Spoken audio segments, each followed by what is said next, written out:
Okay, good evening and welcome to, actually here I'm going to put up our regular slide here. Welcome to Thursday night at Living Word Family Church. This is These Final Days Ministries. I'm Pastor Ryan Speakman, serving under my favorite pastor in the whole world, sincerely, Pastor Maureen Collins. Let's hear it for my pastor.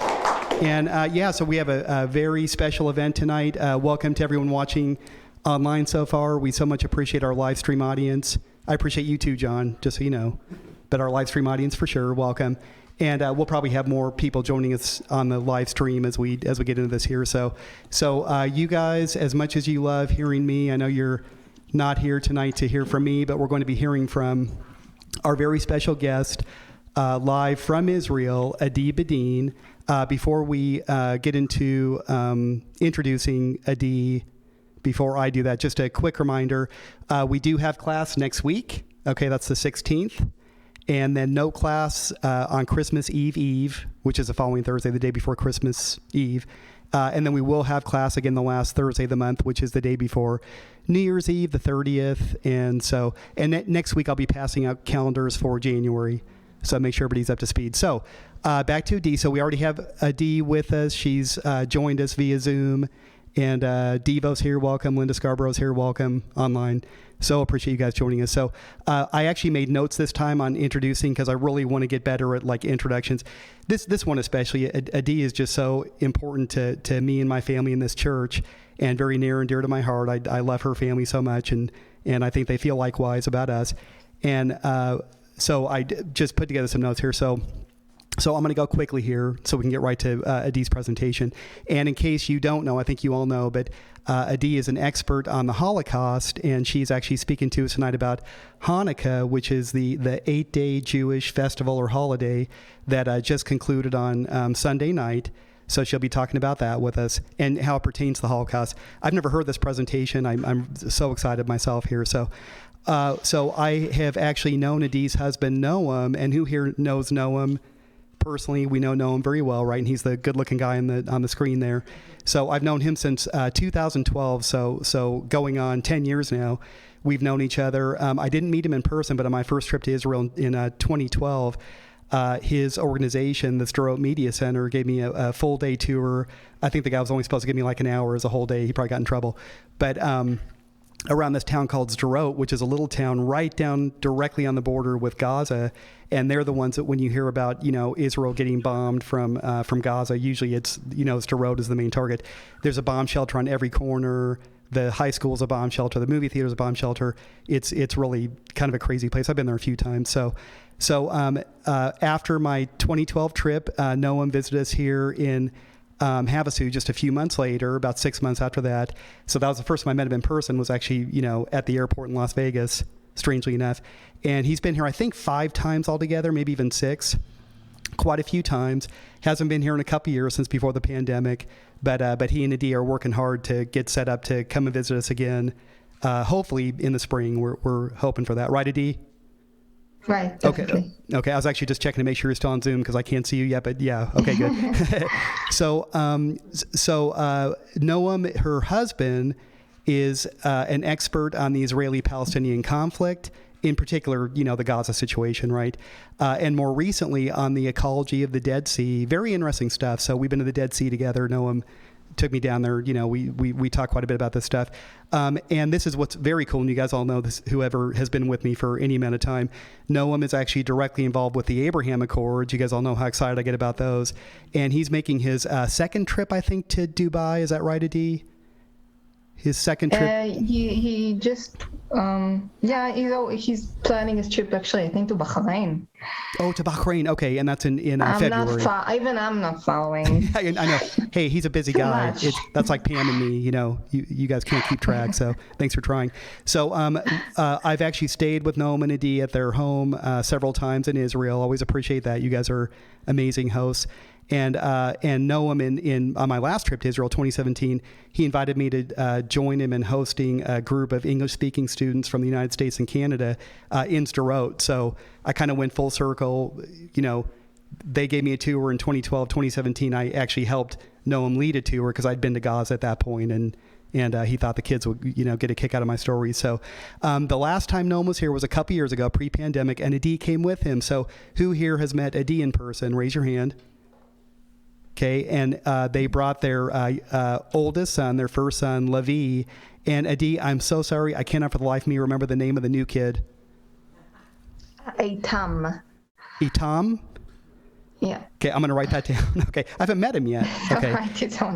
Right, I haven't met him in person yet. So when Adi was here a couple years ago in person, she spoke at our church here about the Holocaust, phenomenal presentation. For several years, Adi's been a tour guide at the world-renowned Yad Vashem Holocaust Museum in Jerusalem. I've been there a couple of times. The last time I was there was on my last trip to Israel, 2017, and I had the great honor of being Adi's first English-speaking tour. So she talked her bosses, and at that point she was only leading like Hebrew-speaking groups, and she talked her bosses into letting me be the guinea pig, and I got a full private tour, the whole museum, and Adi was phenomenal. And then I had to write this like long review to because she was trying to get like breakthrough to English-speaking groups. And I told the truth in my review. I said that Adi is highly intelligent. Listen, Adi, you're going to love this.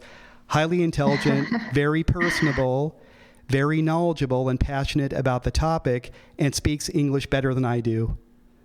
True story. And nobody in my class laughed when I said that because they're with me on that one. Here's a little bit of, and then we're going to get started here in a sec. Here's a little bit of feedback that Adi just got this week that she shared with me. She gave this very presentation to a group in Canada by Zoom, and they wrote that Adi was very engaging and knowledgeable. She presented the Holocaust from a different perspective.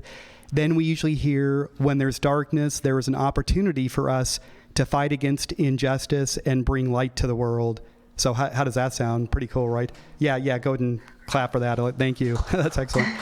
So Numbers chapter 24, verse 9 says, the nation is like a mighty lion, talking about Israel. When it is sleeping, no one dares wake it. Now listen to this. Whoever blesses Israel will be blessed, and whoever curses Israel will be cursed. So this is our chance to bless Israel. Noam and Adi are These Final Days Ministry's official proxy for Israel. So this ministry, they're who we sow to, right? And that's us blessing the nation of Israel, and especially Adi's efforts. I mean, keeping the world in remembrance of that horrible event that took place. We cannot afford to forget. She's going to talk about that. But I'm going to go ahead and pass around the offering bucket. Every penny that comes in tonight will go to Adi. And like I say, she works for Yad Vashem, the famous Holocaust Museum in Jerusalem. Make your checks out to Living Word or These Final Days. It doesn't matter. But every penny will go to her. And she has her own organization now. Adi, what's the organization called? Activist Holocaust Education. Okay, so that's what we are donating to tonight. And everyone watching online, let me just show this real quick, and then we'll get to the presentation. This is my website, thesefinaldays.org. If you would like to donate to Adi tonight, and I trust that you all will be led to, go to thesefinaldays.org, click on the donate button, and you will get to this page here.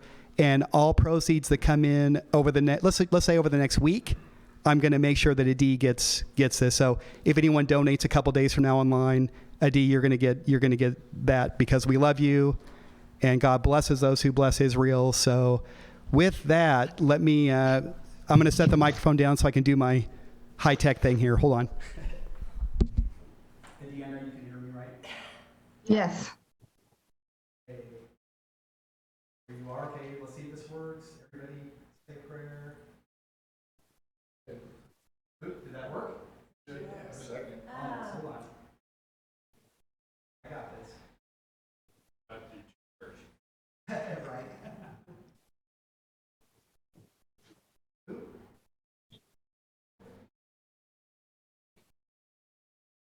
Almost there. Should I share my screen already? Or? Yes. Okay, are we getting that then? Yep, now we're. Okay, doesn't she look great? Give her a hand. And let me get my microphone back so my live stream audience can hear me. Okay, we have 13 watching online now, which is great. Okay, Adi, why don't you, I already introduced you, but if you want to introduce yourself also. Oh, you know what? I'm so sorry. Ben, forget it. Never mind. I'll show you guys this later. But Adi, I have an old DVD from when Noam first spoke here, but I'll I'm going to give these away to a few people tonight. So yeah, please introduce yourself. While you're talking, I'm going to turn the laptop around so you can see our group, and welcome. Great. Well, first of all, thank you so much, Ryan, for inviting me. Yeah, just like you said, we're good friends, and I'm really appreciative of, knowing you and Pam and your community. So thank you so much for inviting me today. I'm looking forward to coming to Arizona again, hopefully sooner than later. Yeah, so I'm gonna share my presentation. Oh, I cannot share my screen, Ryan. Hi everyone. I cannot share my screen for some reason. Okay, let me see. I need to be a host or co. Yeah, I'm not a host. You need to make me a host, and then I can. Sorry, everyone. Bear with us. It's all right. It's 2 seconds. Don't worry about it. Okay. You know how to make you a host? Yeah, you have to put the point on me, and then there's more. On the chat when you, and then you make me host. Okay. I'm a computer programmer, and Adi is way more techy than I am. It's just. Did that work? Yeah, I think so. Here, yes. So I'm sharing my screen. 1 second, and we will begin. Excellent. Share. Okay. And 1 second, I want to see you. So I'm putting that show video panel. All right. Okay, so Hanukkah is actually over, but it's okay because we still have our dreidels out, and my sons are still playing with it, so we still have the atmosphere.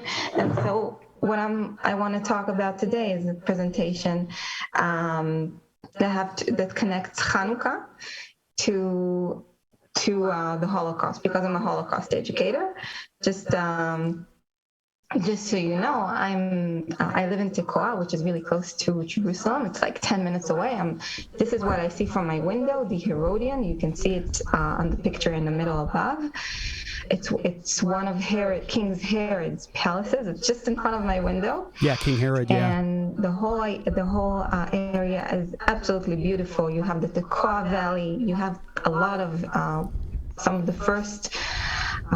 Caves made by the first Christian monks, and Byzantine church ruins, and it's absolutely gorgeous, and you're all invited to visit us once the pandemic lets us do it. And so, the government, and all the officials allow us to do it. So Adi, real quick, also to keep in touch and visit this gorgeous place, Tekoa. And Tekoa is where the prophet Amos is from. So you know a little bit about my background. Yeah. I'm a Holocaust educator, and the way it starts, I guess, in the back of my mind, when you ask me why I'm doing what I'm doing, it's not necessarily going to be that, but it's there. I'm a third generation of Holocaust survivors. So the beautiful picture you see here, you can see here on the right, my grandfather, who already passed away, but he survived the Holocaust, Shlomo Berkovich. And on the left, his younger brother, Dudia, who also survived the Holocaust, and he also just actually passed away. And their father, Ben Sion, who was murdered in Auschwitz together with the mother and sister. And so that's where it begins for me, I guess. But what happened was, because I come from the world of informal education, I found myself in Yad Vashem, and I fell in love with the world of content, suddenly meeting people who are experts on phenomena and geographical areas. And is everything okay, Ryan? Can I? It is, yeah, absolutely. Yeah, okay. Geographical areas and in different times, and just discovering that the Holocaust is an endless source of, there are endless sources of information about the Holocaust. It was fascinating for me, and exactly a year ago, because of the pandemic, the museum was closed. It has been closed for a year. Only now it's open, but there's not a lot of activity. I decided to make these presentations on Zoom and create my own content. And so you're now watching the first lecture I created. about Hanukkah. And I was very privileged to give these lectures to people in Canada and the US and South Africa and Scandinavia and even Kenya and Sri Lanka and of course Israel. And so it's a great privilege for me, and I'm planning to continue to do that. This is what I do now. So I want to start let's start with the story of Hanukkah, okay, in order to understand everything that we're going to talk about. So first of all, what is Hanukkah? We're celebrating two miracles here. The biggest miracle is really the victory of the Maccabees over the Greeks. So we were outnumbered very, it's something that was really outnumbered, but we won anyway. And so that's one miracle, because what happened was, why were we fighting? What was this fight about? The Greeks were trying really to destroy our spirits. They went against our Jewish traditions. We were not allowed to keep Shabbat, not allowed to do circumcision, not allowed to eat kosher.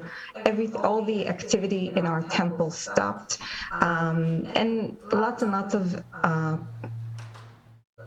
rules like that made by Antiochus. And if anyone would break it, they would be killed. Okay, they would be murdered. But the Maccabees fought against that. We were outnumbered, but won anyway. And the second miracle is that once the Maccabees won, we wanted to purify the temple because they kind of ruined it. And while doing that, while trying to purify it, they were looking for olive oil, in order to light the menorah, to light it. And so everything was ruined, but somehow they found this just one can of oil, and that was enough for 8 days.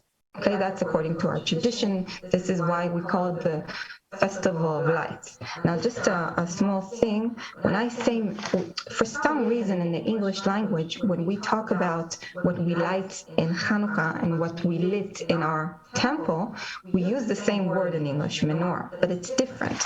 Menorah in the temple actually had only 7 candles, as you can see here in our symbol of State of Israel.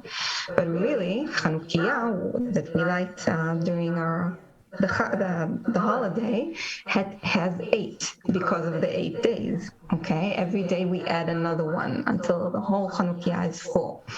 So we call it, when we say in Hebrew menorah, it's always the other one, okay? And in Hebrew we say Hanukkah. But just so I thought it would be interesting for you. Anyway, what is really the fight about? I want to talk about.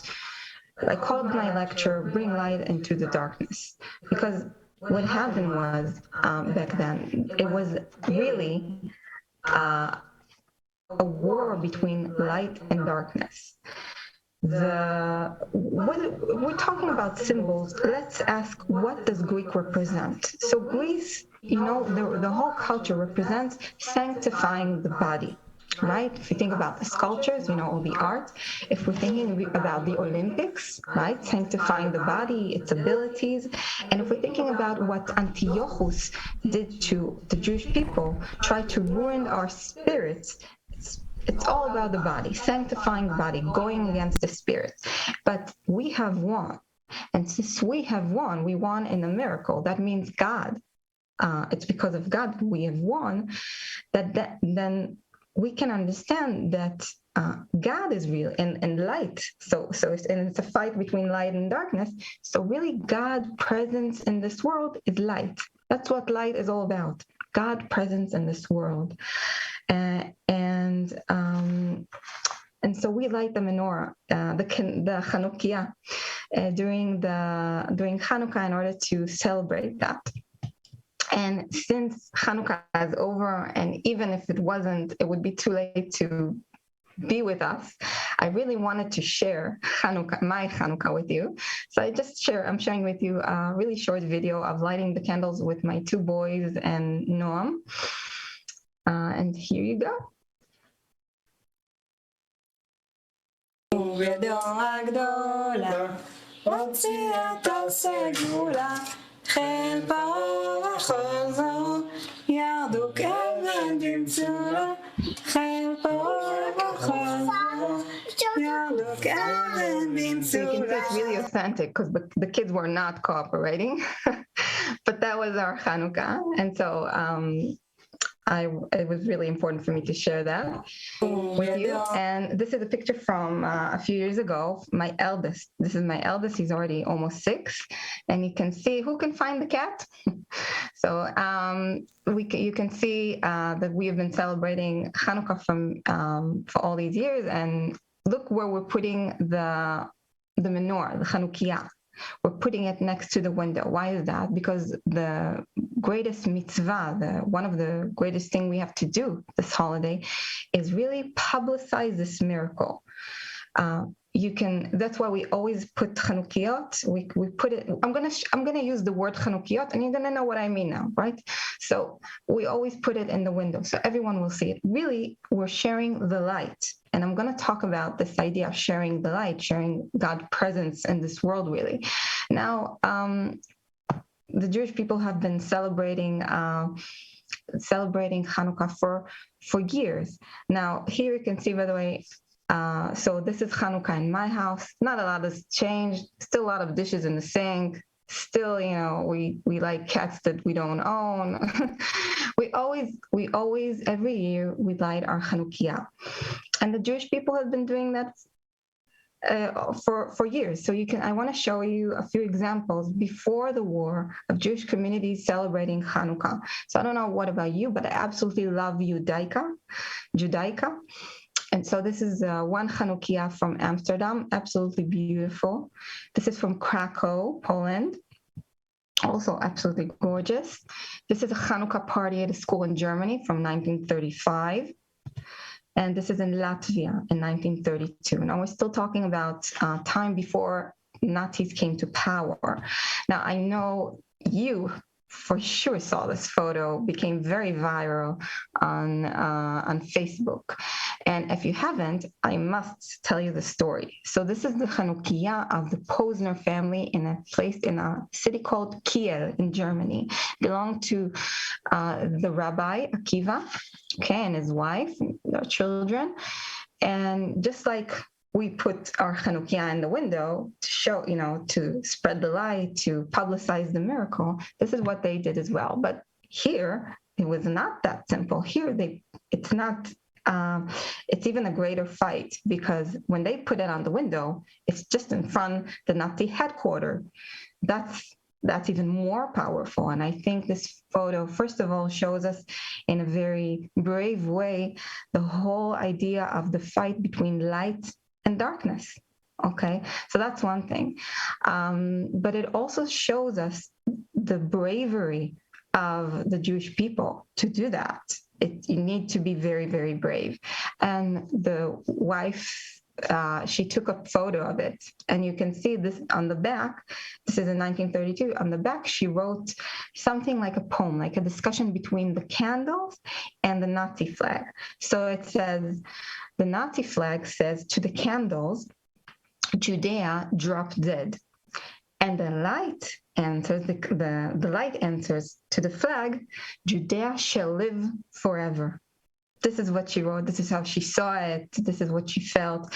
Now, the Posner family tried, as somebody who's leading the community, tried to fight all these terrible, the whole terrible atmosphere just started to escalate. And at some point, they decided to come to Israel, to leave Germany and come to Israel. And they tried to convince as many people as they could from their community. Now, I'm saying that not because to show, they realized that they should go, because nobody knew what was going to happen. So we're not judging the people who decided to stay, because who would, ever think anything like that would happen? Especially people who are patriotic and feel a part of Germany, of the culture. So we're not judging, but this is what happened with the Posner family. And they survived. And also, obviously, they survived because they came to Israel. And at some point, they agreed to donate the Chanukiah, the same Chanukiah, to the Yad Vashem Museum. And so when we put in a museum, you can see the gallery on the right next to the very same picture that you just saw, but on one condition, that at every Hanukkah, they'll be able to take it out of the museum and light it with their family. So the person you see on the right is the son of the rabbi, and on the left you can see the grandson. And this is an old photo, so I'm sure he has his own kids, and you can see this is from the probably from the 8th day. And I think there's something really, really special about having an object in a Holocaust museum representing everything that was lost. Because, I just showed you a lot of Chanukiot from before, but what's the importance of showing that to you? Why do we need to show everything that was before the Holocaust? And that is because that is our way to understand the dimensions of loss. We can understand the dimensions of loss when we understand the dimensions of life. And how amazing it is that you have an object in the Holocaust Museum representing everything that was ruined, but it is still a part of Jewish life today. Okay, I think it's very powerful. So this is the story. And now we're reaching the time of when Nazis came to power. We're talking about 1933 already. This is a Nazi convention in Nuremberg. Very, very powerful. Now, why am I showing this to you? What does it have to do with the whole light and darkness? So the person who was in charge of directing this rally, the whole powerful event is Leni Riefenstahl. Leni Riefenstahl was a very, very talented, head of her time, film director, photographer, and she really knew how to find the right angle. Today it seems like so easy. We have our own cameras, absolutely amazing cameras, personal, and our phones, and we have effects that we can use, and we can do basically anything we want. But back then, before the camera was really developing, not a lot of people knew how to even photograph while people are moving. She knew how to do it. She knew how to present things. Now, the thing is that she lived until she was 101 years old without one day in prison. And she did a great, great service to the Nazi party, because back then people didn't have that many sources of information. They had what came from the propaganda. And so seeing these photos, powerful photos of what it is to be a Nazi back then, it did a great service to Hitler and the Nazi party, but she never even got a punishment for that part, for her part in this. But that's a whole other discussion for what it is to be a bystander. And I do have another lecture about being a bystander. But why am I still talking about Leni Riefenstahl? Because she did another project for Hitler. She created a movie for the Olympics in 1936 in Germany. The movie is called Olympia. You can see it on the right here. And you can see here that her methods, only because of her methods, the athlete, he looks really strong and powerful, and it's only because of her talent. It's not because it was easy to make him seem this way. Now, what you see here is today, and if we're going back to the idea of the fight between light and darkness and the whole symbolism of what the Greece was about, sanctifying the body. We see it also in the Nazi culture and the ideology. So we can see it in the Olympics, right, on the picture on the right. And also, if we're talking about the Nazi ideology, it's all about sanctifying the body. What is the Nazi ideology about? It's about hierarchy of races, right? And so it means there's a superior race, the Aryans, the beautiful, strong. There's a way they look, right? It's really about the body. They believe that races are different. There's a difference from race to race, from blood to blood. That's why if you're Jewish, you're always going to be Jewish, even if you convert. It's always there. And then, according to the Nazi ideology and the hierarchy of races, there are inferior human races, and the Jewish people are not even human. They're like bugs. And we can see this idea, this sanctifying the body, that symbolism of darkness, not letting God's presence in this world bring it brings a lot of darkness into this world and a lot of suffering and a lot of killing when you don't leave God a place in this world. You don't leave a place for the light, sanctifying the body, for the spirits, not letting spirit place. Same year, 1936, there was a man named Felix Nussbaum. Okay, Felix Nussbaum was a German Jewish man, artist. He was very talented, and back then, in the same year you saw, 1936, he was helpless. He didn't know what to do. Like many other Jewish people, they were trying to find their place in the world. Now, he was very talented. He studied at the Arts Academy in Germany and also in Italy. But as things escalated, he tried to find a place for himself, and so he moved with his partner, with the person who was his girlfriend, to France, and then they tried to get a visa to Belgium, and it took them a long time until 1939 arrived, and eventually he got a visa. He got a visa there, and he hid for 3 years. During that time, he painted a lot of his experiences. So you can see this is one of his really famous paintings. It's called The Refugee. What do we see here in this painting of Felix Nussbaum? So we can see a very desperate man with like a nomad. You can see him with his bag, not knowing where to go. There's a window even out there. It doesn't seem very promising. And we can see here a globe. And on the globe, the globe really represents the world back then, what it means to be Jewish during that really, really dark time when nobody was willing to accept the Jewish refugees that were, basically outcasted from the German society. And on the globe, you can see the whole idea of light and darkness. You can see the shadow, right? You can really see this idea of light and darkness. And that was a very, very dark time to be Jewish in this world, in Germany and in Europe. And I want to talk about the idea of light and darkness. And so I'm going to bring you again ideas from German and Greece.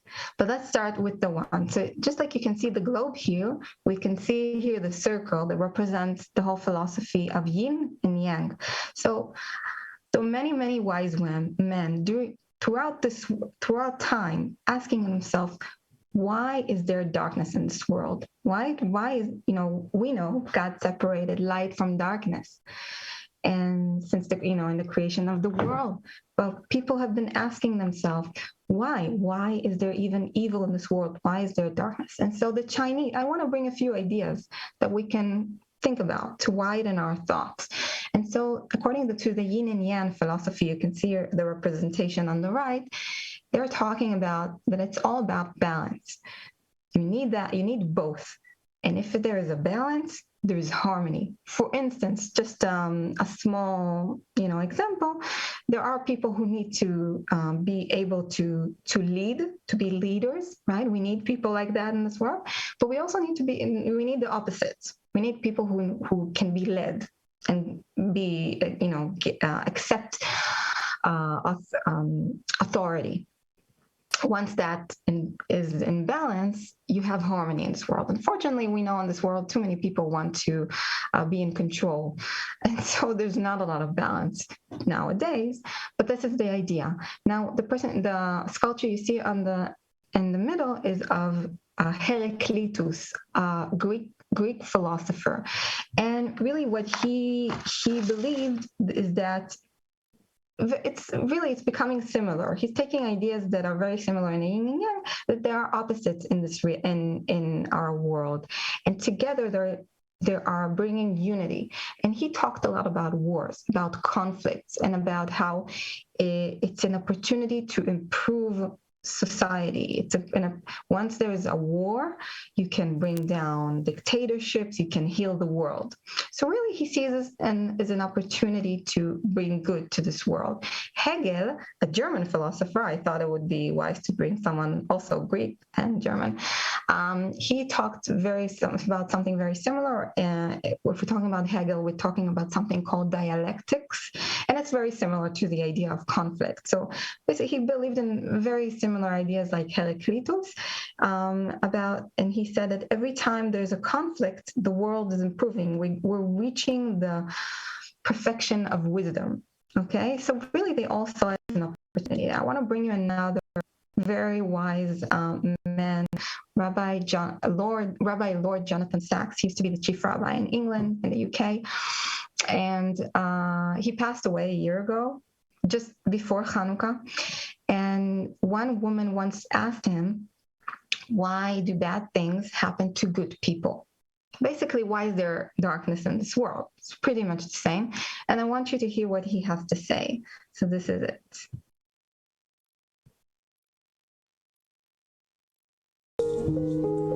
God does not want us to understand why bad things happen to good people.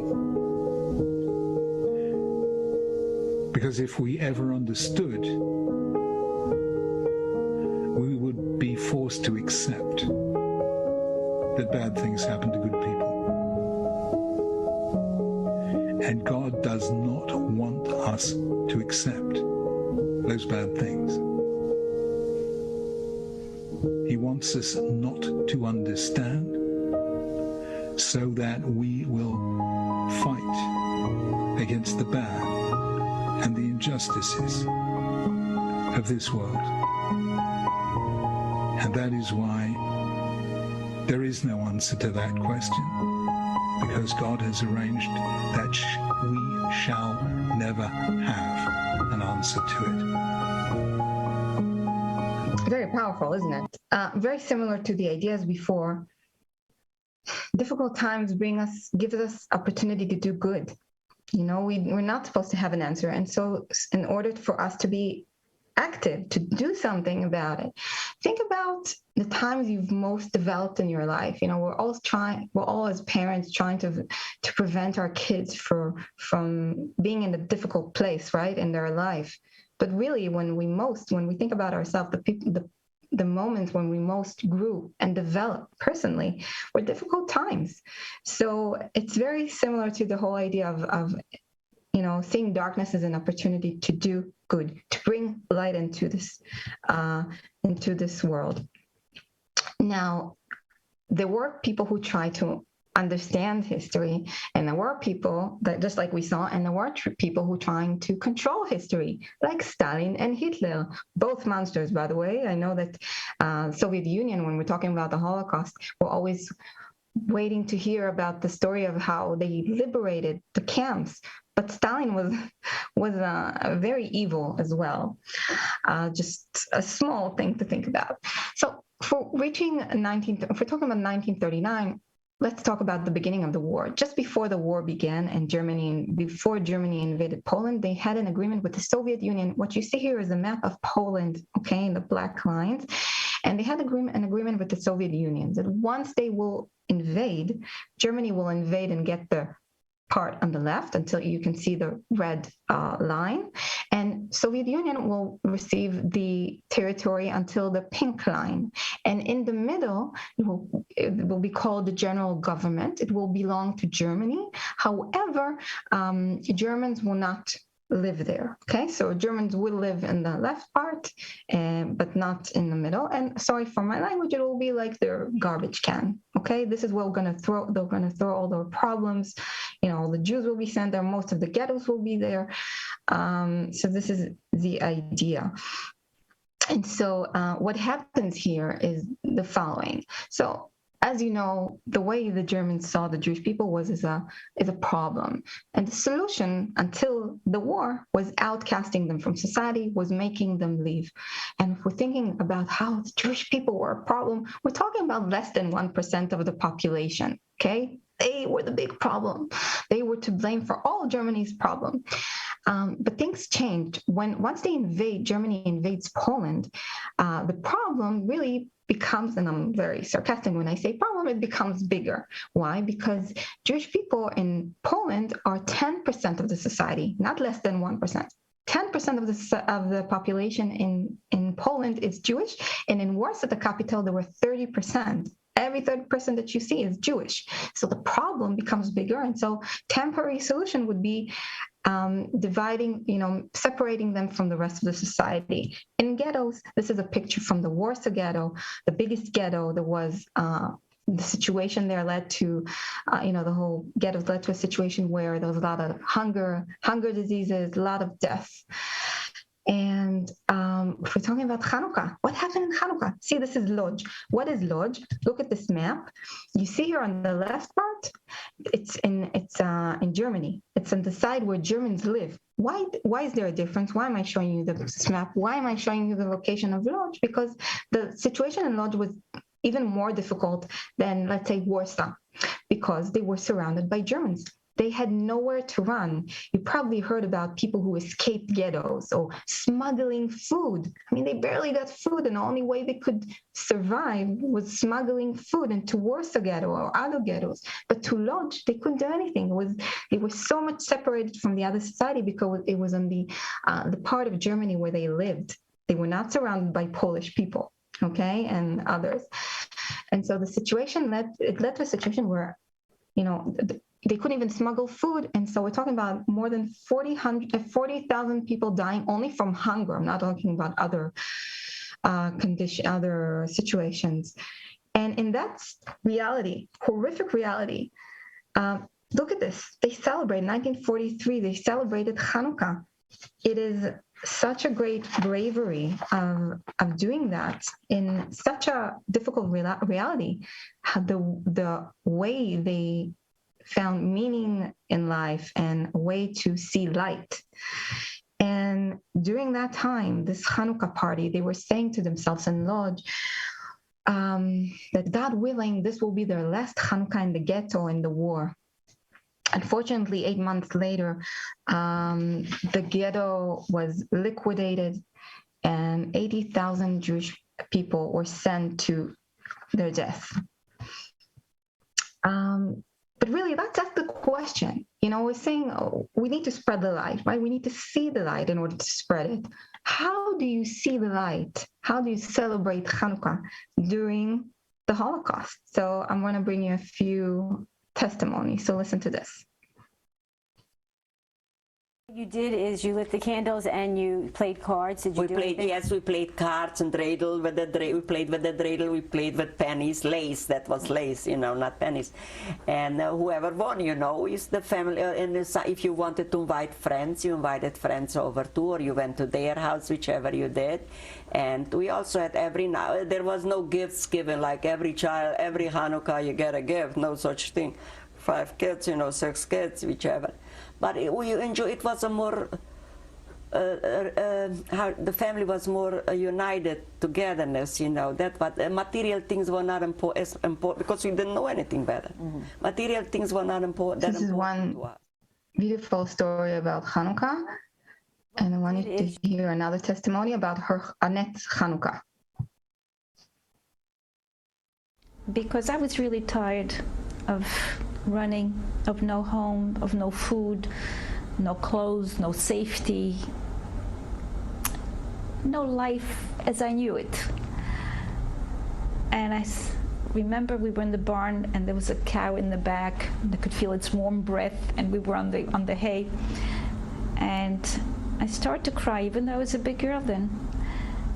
And I said, I bet it's Hanukkah. We don't even have a menorah to light. We didn't have a menorah, we didn't have food. We didn't have anything. And my father said, what do you mean we don't have a menorah? We have the most beautiful menorah in the world. And he took me by the hand and opened the barn door just a crack. It was pitch black, and you know how in the country when it's pitch black, how you could see all the stars just sparkling and they seem so close. And he said, okay, pick out the shiniest star. So I did. He said, that'll be the Shamus. Shamus, is the center candle. He says, now find the other candles. So I found 4 on each side, and we lit a menorah in the sky. And then we came back into the barn, and all we had left at that point was a carrot that had been picked I don't know, the day before, 2 days before, 3 days before, I have no idea. It was a limp carrot, you know, carrots, how they look when they've been around for a while, and we had nothing else. And just before, when I was feeling so discouraged, that carrot was the symbol to me of everything we had lost. I could remember my mother's wonderful roast chicken dinners with the little potatoes steaming and the vegetables and the wine, and I was looking at this carrot and hungry, very hungry. But we came back from lighting the menorah in the sky, and my father said, we'll play dreidel. So he took out an imaginary dreidel, and we played, and of course I won. And the prize was the carrot. So I shared it up with everybody. And do you know that to this day it remains as the happiest Hanukkah I've ever spent? Can you imagine? This was the happiest Hanukkah of our life during the Holocaust, the happiest. It's so inspirational to see the ability of Holocaust survivors and victims, stories of victims, to find the light in the darkness and bring light, like a father did. You know, the power of imagination, when you think about children, what it means to have a power of imagination. It's very powerful. It's a very powerful method with children, and I guess with everyone. And it's absolutely inspirational. So that was talking about the ghettos, but at some point, the agreement between the Soviet Union and the Germans was broken. They never really wanted to keep it. The Germans, they are great, great enemies. Communism and Nazism does not go together. And so they invaded the Soviet Union, and once they invaded, they started with the killings of the Jewish people. That's when the murder began. They started murdering them in death pits. Every Jewish person that would be found, they would be murdered. But eventually, it was not, sorry for the word, efficient, and so they started to create death camps. But they needed to bring Jewish people to the death camps from a lot of places around, Europe, even later North Africa. So they moved them with train. They transferred them with trains, and eventually they brought them to the camps, if not to their death. Okay, some in labor camps, and those who were not fit to work, they would be in labor camps. Now, Rabbi Israel Alau used to be the chief rabbi of Israel. He was a Holocaust survivor, and his story is really, really special. There's a really great book about it. You should read it. He survived as a young boy in Buchenwald. Okay, in a labor camp. It's impossible to do it almost, but it was because of his brother. You can see a photo of him as the army came to liberate the camp. He's talking, so he did it. He survived only because of his brother, who and another Soviet, Russian prisoner who took care of him. And he's talking about his Hanukkah back then, just before the war ended. And he's talking about how one SS man came and he threw margarine there to the prisoners, and the margarine, they crumbled, and so they had a lot of crumbs of margarine, and the prisoners were jumping to grab one. And then suddenly he saw this man saying, "My Jewish brothers, it's Hanukkah today." And he took the margarine and he took buttons from his shirt and he put the margarine on the buttons, and he took another strings and he put it on the margarine. He created candles. He made it like a menorah, and they lit it. And they sang, just like the song you heard me with my family. They sang it. And they celebrated Hanukkah this way in the camp, in that condition, while not having food. They were jumping over margarine to have a piece of margarine, something. And this is the way he first learned the tune of the song. For him, this was maybe the first memory of Hanukkah. And I have to talk now. Seeing the light in darkness, it talks a lot about, it means that we see meaning in life. And if we're talking about meaning in life, we have to talk about Viktor Frankl, who survived the Holocaust, and he wrote the amazing book, Man Searches for Meaning. And he talks, first of all, about how the whole idea of life in this world is seeing meaning into it. Meaning, once you lost meaning in life, there was no way to live for example, he talks about a prisoner who saw meaning in life, and he talks about a prisoner who was sure they will be liberated in a certain date. And so he survived because that kept him alive, gave him meaning. Somebody is going to liberate me, so I have something to live for. But that day came and nobody was there to liberate them. And the next day, that man died because he lost meaning in life. And it's very powerful because it shows us that it's most important in everything. We think that basic needs, food, water, is the only way that can bring us strength, but it's really all about spiritual freedom. We don't need all of that for our spiritual freedom. And here's a very beautiful quote: everything can be taken from a man, but one thing, the last of human freedom, is to choose one's attitude in any given sort of circumstances, to choose one's own way. And that's an amazing thing to be said by a Holocaust survivor, because it's really about, the idea that we need to be, it's all in our head, right? Now, one thought that I had while thinking about his ideas is, first of all, the difference between what happened in Greece and what happened in Germany back then in the Holocaust, is that in Greece, they tried to ruin their spirits, not keeping tradition. So it was all about the tradition, but in the Holocaust, they tried to ruin their bodies, which actually left them a way to keep their spiritual freedom. Okay, that's just one interesting thought. And the idea that somebody from the Holocaust tells you it's all in your head, you're the one who's going to choose your approach, your attitude for life. And I have here something, I found another quote of his in Hebrew, so I'm just going to free translate it. What was really needed back then in the Holocaust was a change in the way we see life. We needed to learn on ourselves and teach the desperate people that there was no importance to what we were hoping to receive from life. But what was important, what was life was hoping to receive from us.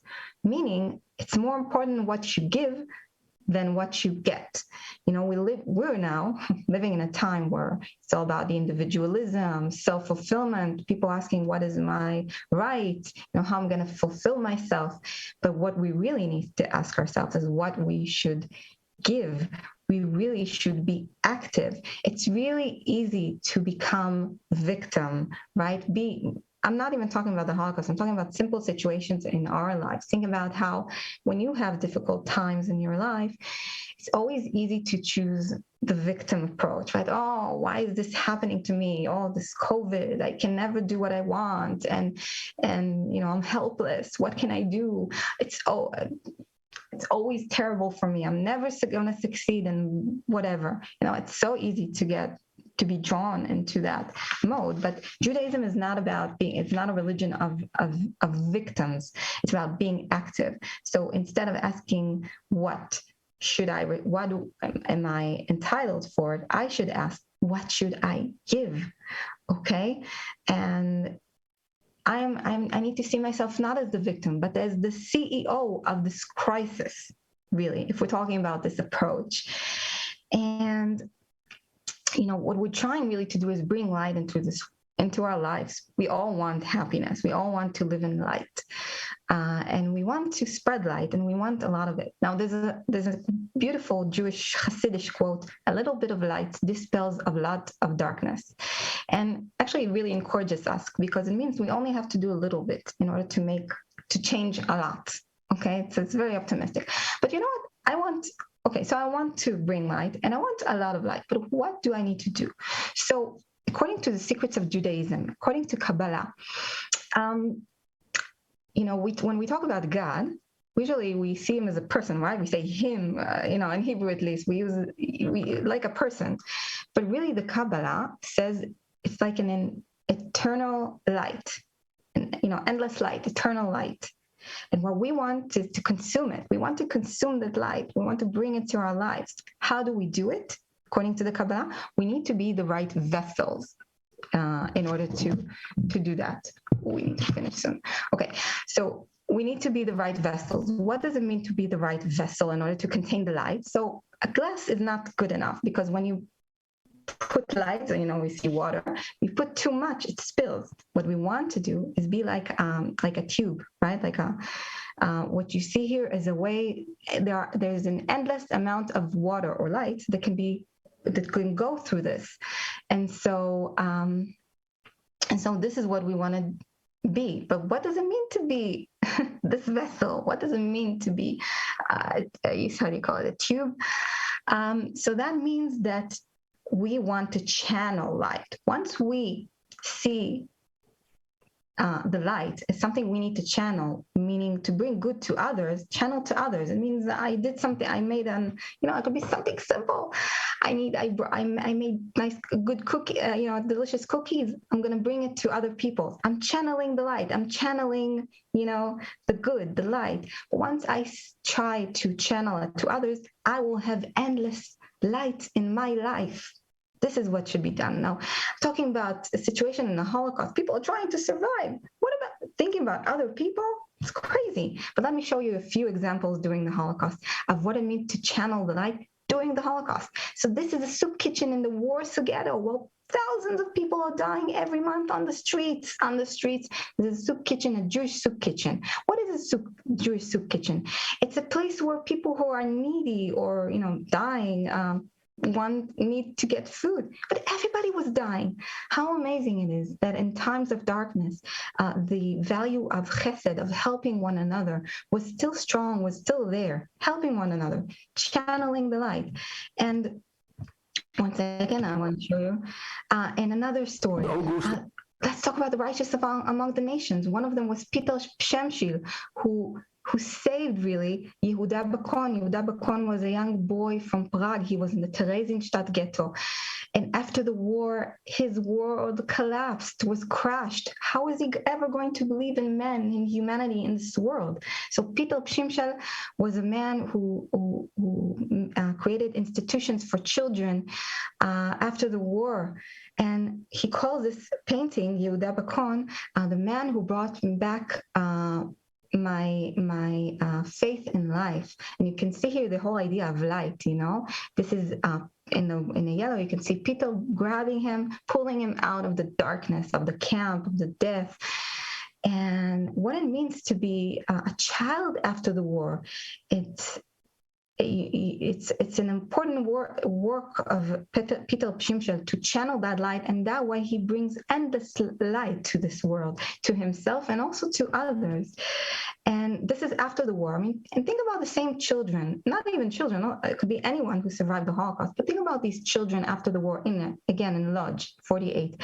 What it means to have the strength to, create a new life. After what happened, you need an endless amount of strength in you. But let me tell you this: we need to be inspired by the Holocaust survivors and victims, and understand that what it means is that if they had the strength in them, it means that we have a lot of strength in us.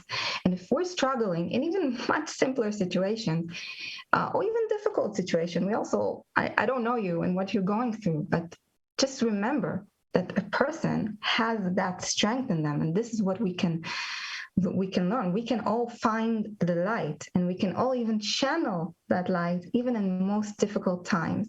Now, just really interesting thing. Remember how I said that the Germans are symbolism, the German and the Greek culture represents sanctifying the body. And one of the examples, the Olympics. And then I suddenly thought, hey, there is a Jewish Olympics every 4 years, and it's called, okay, so what am I talking about? How are we really different? What, we're not sanctifying the body, but having our own Olympics? And more than that, the name of our Olympics, of the Jewish Olympics, is Maccabiah. It's named after the Maccabim, the Maccabees. So, Adi, what are you talking about? It's not different in the Jewish culture. So I want to tell you, I did a little research, and this is what I found. The first Maccabiah, the first Jewish Olympics, was in 1932. It was the 1800 victory of the Maccabees.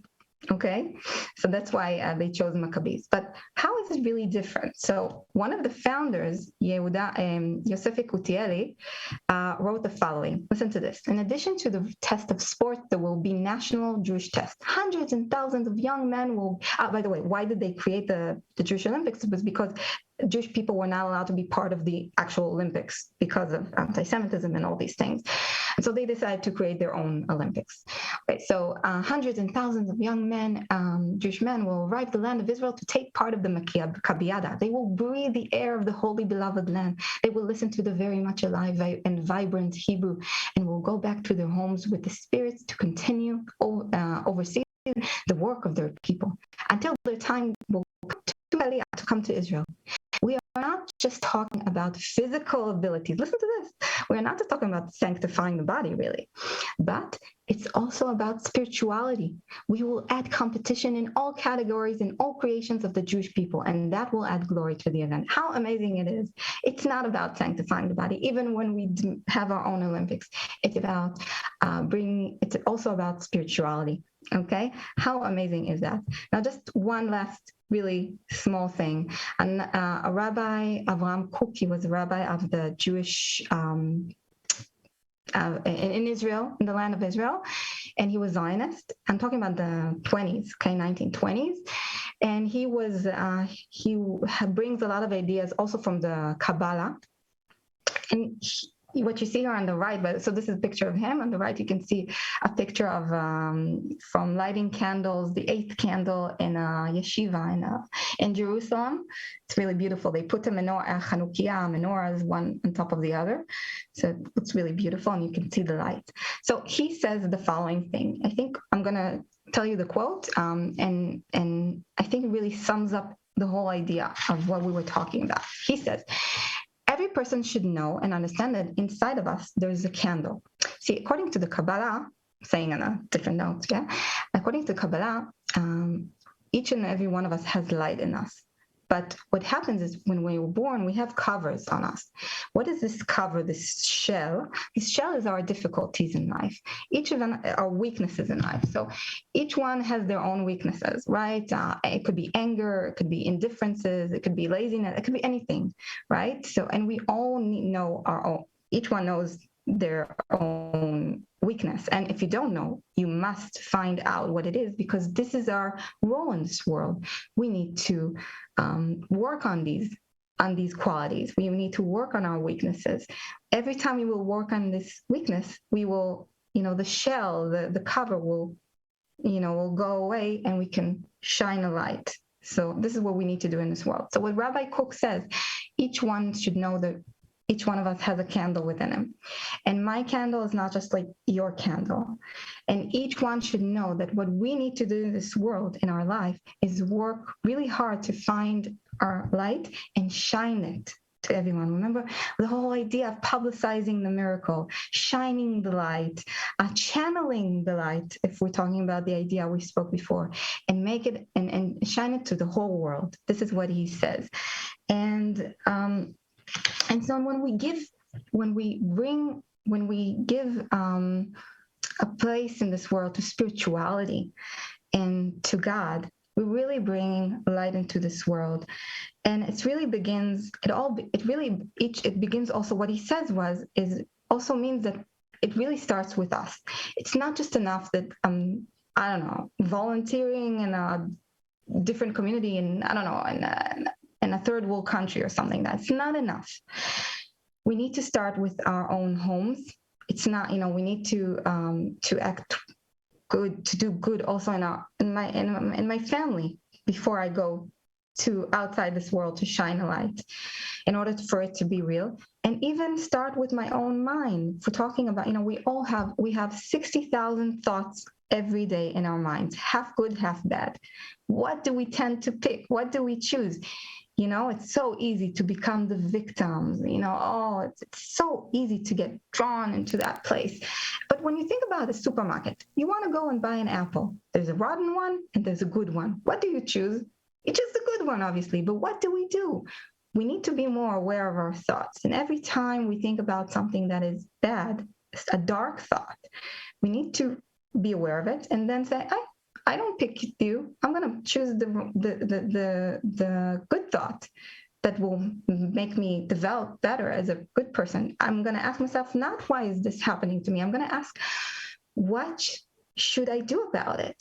I need to be active in this world in order to bring light into this world. So let us all be inspired by the victims and the Holocaust and the survivors of the Holocaust, their strength and their ability to see light in such a dark time and act the same way in our life in order to bring good, because there are so many terrible things happening in our lives in this world. And this is what we need to do. This is our role, to bring more presence, to have more of God presence in this world, bring more light. Okay, so this is what I do. And as you understood, activist Holocaust education. The way I see Holocaust education is a way for us to become better people, to do something about it. And so this is what I found myself while standing in different galleries in the museum in Yad Vashem. I was always asking myself, okay, so what is this person going to do with this information? I mean, it could be an interesting story, even inspirational, but in our everyday life, are we thinking about the Holocaust? Not really. So I was thinking, because we have so much information about the Holocaust from research, there's an endless world of information, and we can learn so much from the survivors and the victims, and things that are relevant to our lives, if it's about light, for instance. And I have more lectures about the bystanders, about Jewish resistance, really about a lot of things. So I'm sharing this with you because I'm hoping to bring this content, this information to more and more communities. So first of all, if you know of other communities that would like to Zoom with me, this is what I do. And also, actually, God willing, on January, I was invited to come to Dallas to the International Remembrance Day to speak. Okay, and if you know someone, I still have a few available spots. So if you know of somebody in Dallas that would like to, set up a lecture with me, I would so happy to know about it. So I'm wishing you happy holidays. May you all have lots of light in your life, and that you will all be able to always see the light and shine a light in this world. Now, I'm also, what's important for me you all see the event in the Facebook. So in the event, I posted now a link for feedback. If you could fill it, I would really appreciate it. It's really important for me to know what you think about the lecture. And also, it's a way to keep in touch. And you're welcome to like my page, Activist Holocaust Education. And thank you so much, Ryan, for inviting me. And thank you so much for everyone for coming, being on Zoom today. Absolutely. Let's give her a hand. Oh, I love it when she joins us. And I don't hear you. I can't hear you. You're on mute. Oh, wait, I mute you. Oh, yeah, you muted us. Yeah, because... which I don't blame you for that. You need to unmute you. I can't hear you. Do you know how many people would like to have an unmute button with me? Oh, you can't hear me. Yeah. Oh, hold on. Yeah. I know, right? Oh, hold on. Almost there. Okay, is that better? Can you hear me? Yes. Okay, good. I was saying, do you know how many people would love to be able to just have a mute button with me? And my class laughed, and I think somebody even clapped, which I really appreciate. Hey, so apologies, Adi. Oh, hold on. I'm going to have you up there because you're probably looking at like the side of my chin while I'm talking. And then the people live stream, same thing. Everybody gets a profile, just the way it works here. Yeah, Ben, good job. I was going to ask you to do that. Oh, gosh, I got to turn like that because otherwise you can see my bald spot. That's my halo. Anyways, yeah, Adi, thank you so much. Devo says, better clap again. Did we clap again? Yes, there we go. Okay.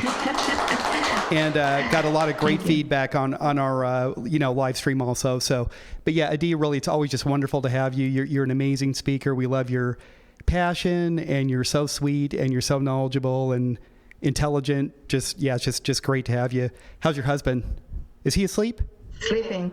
Okay, well, go poke him and say, hey, you missed a really good presentation, man. So, but I want to open this up to questions. Does anybody have a question or a comment for Adi? coming to us all the way from Israel. Oh, my father-in-law, Ernie, this is Pam's dad. You know Ernie. He wants to know, he's right behind me there, see him? He wants to know what time it is in Israel. What a great question. 4:09 in the morning. Yeah. So, wow, you get like, double kudos for being up in the middle of the night with us here. Really appreciate that. Hey, I was going to ask you, Adi, so I've been to the museum twice. And like I said, when I was introducing you the second time, I had the privilege of a, personal private tour with you, which was, phenomenal. How are things at the museum now, with the pandemic and what's happening? So it was closed for a year and then they opened it. But situation is not good. It's like the whole industry of tourism now. It's really bad in Yad Vashem now. Not a lot of people, not a lot of activities. They're trying, I know, and I know that you guys, Israel just opened Israel back up for tourism, but is it still open with the Omicron, or what's it called? Omicron variant? It is, okay. No, thank God. Okay, and I told my class that Israel's accepting people who have been vaccinated and people who have natural immunity, which includes me and Pam and Skylar. Did you know we had COVID? That was a while ago. Yeah. Yeah. Anyways, anybody have questions or comments for Adi?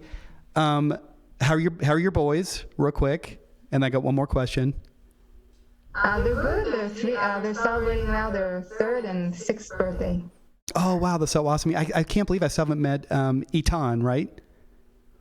You met Levi. Well, Levi, I know. Levi I met in Israel. But and then not yet. Yeah, and then you guys actually brought Levi here when you were here last time. So one last question for you, and then we'll let you go to bed. You're young. You don't need to sleep. I'm already awake. So. Yeah, right? Yeah. I wouldn't guess it's the middle of the night. You're more awake than I would be if I was trying to do that. Yeah, very, very well done. But last question, very important. Everybody wants to know, when are you going to come and see us in person again? Oh, I would love to do that. I'm coming to Dallas, and yeah, you're going to be in Dallas. Now for sure. Invite me. Yeah. Well, the only part. And if you know someone in Dallas, okay. I want to make it efficient. Let me know. The only stipulation, though, is you have to bring your 3 boys with you. Okay. Bring 3 boys. All 3 of them. Yep. Got to bring them all 3. Okay.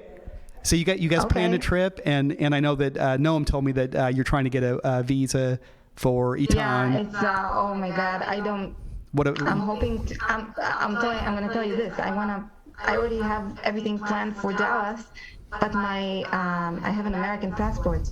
I don't know if I'm going to get it on time because the embassy is not functioning. I know it's crazy. So the U.S. State Department's never been that fun to work with, but especially now. Yeah. So, okay. Well, everybody keep that in your prayers. Let's get Adi and Noam and Livy and Itan back to America ASAP. So we're going to hope to see you in the spring. Okay.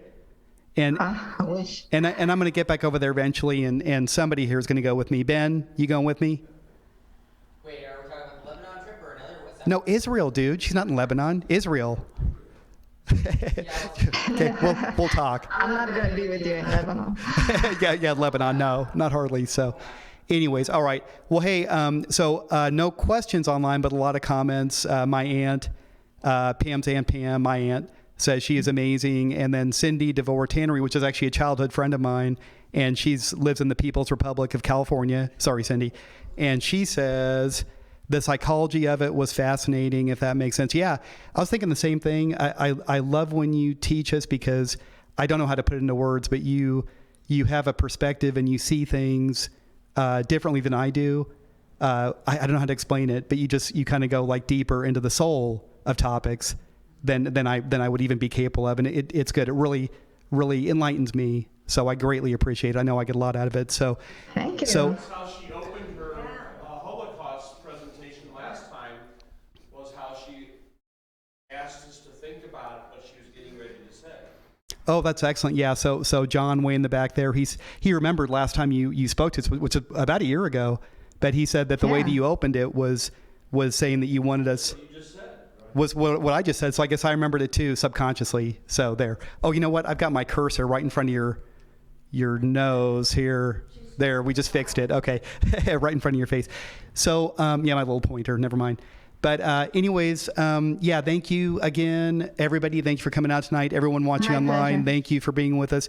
My wife, who you know very well, Mrs. Pam Kaysen Speakman. Hi, Pam. Yep, she's watching online, actually. She's home with Skylar. Skylar's got school. She says, amazing presentation. And Pam says, never knew about all that, very informed. So just great. Yeah, just love you. We'll have you back. Fill in the feedback form on the Yeah. So, event. that's what I was going to ask you. I'm sorry. One last question. So, do me a favor and text me the feedback form. I know you're going to, and I'll make sure the class gets it. And people watching online, really please watch for that. I'll probably provide it next week too. Put it on the website, and make sure you guys give a stellar review to Adi, because just amazing. So let's give her one more hand. And I'm gonna and then Linda Scarborough, regular person who joins us online, great friend of the ministry. She says it was a wonderful presentation. Thank you, with a big heart. So is it okay if we pray for you real quick and then send you off to bed? Okay. Yeah. Father God, we just thank you for tonight. We just thank you for the gift of Adi and her family, and we just ask you to bless them over abundantly and bless the nation of Israel, bless the Jewish people. Father, I ask that each one that's tied to this ministry in any way these final days, that you put a special anointing on us and in us to be a blessing to the nation of Israel and the Jewish people, and especially our close family there, which is the Bedeins. And Father, we just thank you for tonight, your presence here, and just ask you to bless each one as they leave the building here tonight. Those watching online, bless them as they go off to do whatever they're going to do, and bless Adi as she goes back to bed. And we just give you all the praise and glory. And we're Christians, so I'm going to pray. I'm going to end with this. In the name of Yeshua, we pray. Amen. All right. Thank you, Adi. Thank you. Yes. God bless you. Yeah, love you. God bless you too. Have a great night. Go to bed. Thank you. Okay. Bye. Lehitrot. All right. Yes. She's excellent. Okay, so I guess we're still live, right? Okay, so I'm not going to try to move everything back around. So I'll just say again, thank you for joining us. Really appreciate the support. Again, I've got the offering bucket up here still. Already pass it around. But if you feel so moved or the Holy Spirit moves you, please, feel free to donate more. I want to really bless her. She has her own organization now teaching about the Holocaust. And like she said, Yad Vashem Museum, which is where she's employed, has just been virtually shut down for the last couple of years because of the pandemic. So it's a young family. They could really use our support. And those of you watching online, the link to my donate page is on the live stream feed or the live stream chat. And just go to thesefinaldays.org, click the donate button. And again, any donations that come in over the next week, I'm going to make sure that Adi and her family get that. And it's just, God says he blesses those who bless Israel, and the Bedeins, for us, for These Final Days Ministries, they're Israel. So, amen. So, all right. I already prayed. So, thank you, everybody. Have a great night. Come back next week. We'll get back into the book of Revelation.